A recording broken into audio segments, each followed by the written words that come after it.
Good afternoon everyone. आज का हमारा टॉपिक रहेगा article, use of article. English grammar में बहुत इम्पोर्टेंट होते हैं आर्टिकल, और हर बार एग्ज़ाम में 1 या 2 नंबर का क्वेश्चन ज़रूर पूछा जाता है, किसी भी बोर्ड एग्ज़ाम का हो, स्पेशली 10th 12th में। तो आज हम इनको डिटेल में समझेंगे कैसे आर्टिकल का यूज़ हम करते हैं। सबसे पहले ये समझना ज़रूरी होता है कि आर्टिकल कितने प्रकार के होते हैं। इंग्लिश ग्रामर में आर्टिकल 2 प्रकार के होते हैं। एक होता है डेफिनेट आर्टिकल और एक होता है इंडेफिनेट आर्टिकल।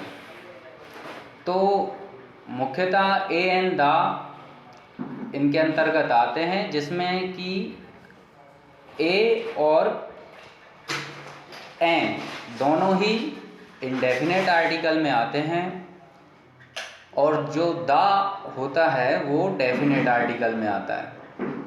तो सबसे पहले हम समझेंगे इनडेफिनेट आर्टिकल, जिसमें से रहेगा सबसे पहले यूज़ ऑफ ए। ए का यूज़ हम कहाँ करते हैं और कैसे करते हैं।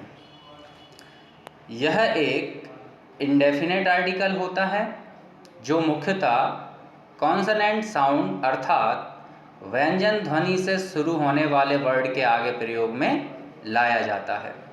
ध्यान रखना है, केवल व्यंजन वर्ड होना काफ़ी नहीं है, उसका स्वर होना ज़रूरी होता है।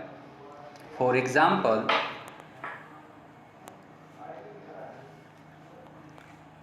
Rahul is a good boy.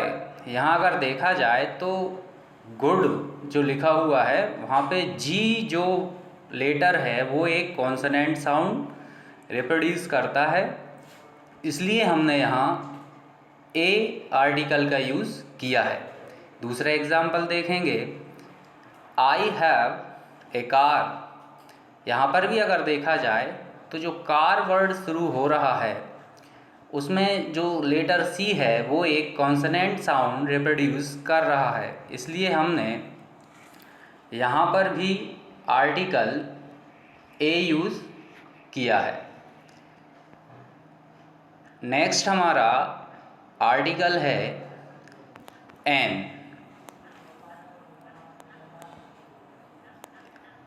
यह एक इंडेफिनेट आर्टिकल होता है जो मुख्यतः वॉवल साउंड ध्वनि से आरंभ होने वाले वर्ड या शब्दों के आगे प्रयोग में लाया जाता है। यहाँ पर भी ये बात हमें ध्यान में रखना ही होगा कि केवल शब्द या वर्ड होना काफ़ी नहीं है, बल्कि स्वर का साउंड वहाँ से रिप्रोड्यूस होना ही चाहिए, तभी जाके हम वहाँ पर एन आर्टिकल का प्रयोग कर सकते हैं। फॉर एग्ज़ाम्पल, बहुत अच्छे तरीके से आप समझ सकते हैं एग्ज़ाम्पल को ध्यान से अगर देखते हैं तो, I eat an apple in a day. यहाँ पर हमने एप्पल के आगे एन आर्टिकल का यूज़ किया है, और अगर हम इसका उच्चारण करते हैं एप्पल, तो यहाँ पर ए जो कि एक स्वर साउंड होता है, एक वॉवल साउंड होता है, तो उसके हिसाब से हमने यहाँ पर एन का प्रयोग किया है। अगला एग्जाम्पल देखेंगे, रानी is an honest employ.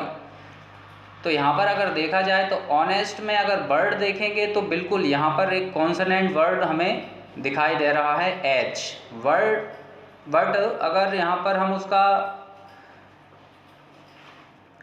Sound देखेंगे ध्यान से, उसका जो प्रोनाउंसिएशन होता है वो ऑनेस्ट ओ से होता है, इसलिए हमने यहाँ पर आर्टिकल यूज़ किया है एन। अब कुछ कंडीशन ऐसी भी बनती हैं जहाँ पर आर्टिकल यूज़ होता ही नहीं है। तो जो साधारण से फैक्ट होते हैं जो कि सिंपली बोर्ड एग्ज़ाम में पूछे जाते हैं नॉर्मली, वो मैं मुख्य बिंदु आपको बता देता हूँ, बट इसका बहुत एक्सप्रेड होता है, बहुत सारी पॉइंट्स होते हैं जिसको एक्सप्रेस अभी कर पाना पॉसिबल नहीं है, बट जो मेन फैक्ट हैं वो आप समझ लीजिए। जैसे एन आर्टिकल का प्रयोग किन परिस्थितियों में नहीं किया जाता, जैसे कि नेम्स ऑफ द डे, दिनों के नामों के आगे हम एन का प्रयोग नहीं करते हैं, और जो प्लूरल नाउन वर्ड्स होते हैं, बहुवचन संज्ञाएं होती हैं, उनके आगे हम एन आर्टिकल का यूज़ नहीं करते हैं।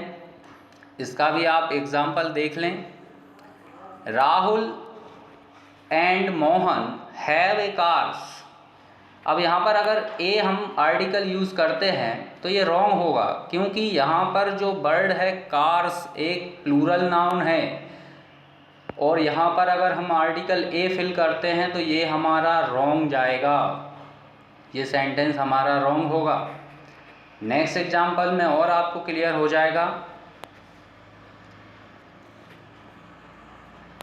Today is a Sunday.